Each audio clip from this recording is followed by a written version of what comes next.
सभी को नमस्कार। अच्छा ट्यूटर्स हिंदी साहित्य और व्याकरण में व्याकरण अध्ययन धाम में आप सभी का स्वागत है। आज आप लोगों के समक्ष एक मोटिवेशनल स्टोरी लेकर के प्रस्तुत हुई हूँ। यह स्टोरी एक फ्रांस के तैराक की है। कहते हैं ना कि अगर हम किसी चीज़ को शिद्दत से पाने की कोशिश करते हैं तो सारी कायनात उसे हमसे मिलाने की कोशिश में लग जाता है। वही कहानी उस फ्रांस के तैराक की है जिसका नाम ज़ेवियर है। फ्रांस के लिए उन्होंने ओलंपिक तक खेला।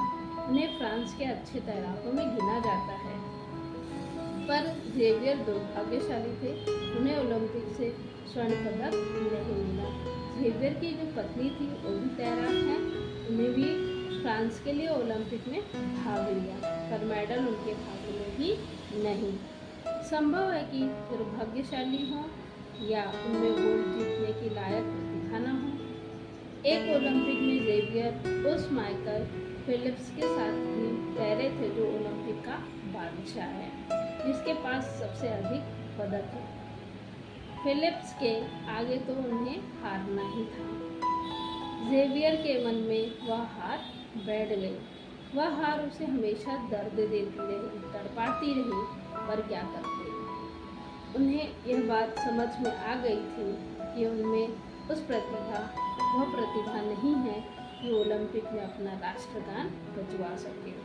ज़ेवियर ने अपनी उम्मीदों को अपने बेटे में ढूंढना शुरू किया। उनके लड़के में प्रतिभा थी। आखिर उनके माता पिता ओलंपियन थे।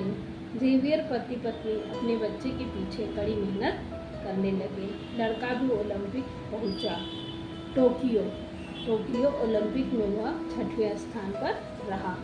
पदक से दूर, बहुत दूर, ज़ेवियर चैन से नहीं बैठता था।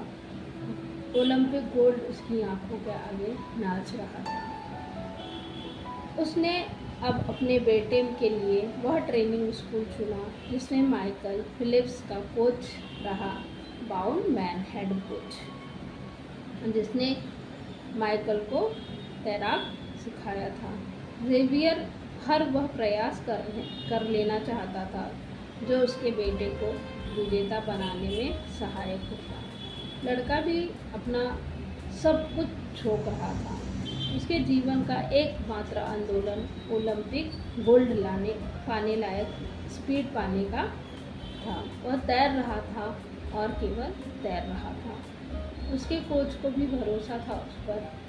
उसने पहले ही दिन में समझ लिया था कि यह लड़का कमाल करेगा। वह भी उसके साथ जी जान से लगे हुए थे। फिर आया ओलंपिक 2024। ज़ेवियर पति पत्नी की उम्मीदें आसमान पर थी। बेटे का एक गोल्ड उन्हें जीवन भर का सुकून देने वाला था। बताती चलूँ, खेल छोड़ने के बाद उस पति पत्नी ने कोई और काम नहीं किया। वे अपना सारा समय, सारा धन अपने बेटे पर खर्च करते रहे। क्यों? बस इसलिए कि एक पदक आए, वो भी कौन सा? स्वर्ण का। तो सुनिए, 2024 के ओलंपिक में उनका बेटा 4 स्वर्ण पदक के साथ कुल 5 पदक लेकर सर्वश्रेष्ठ खिलाड़ी बन गया। Face of the game Leon Marchand, उसका नाम लियोन मर्चेंट है। वह लियोन जो पदक तालिका में अकेले 186 देशों के आगे खड़ा है। वह अपने देश का पहला खिलाड़ी है जिसके पास एक ओलंपिक में एक से अधिक स्वर्ण पदक हैं।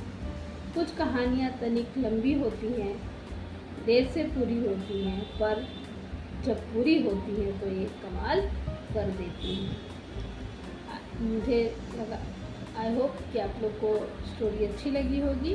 आप चैनल को लाइक करें, सब्सक्राइब करें और शेयर करें। ऐसी कुछ कहानियों के साथ फिर हम प्रस्तुत होंगे। आज के लिए धन्यवाद।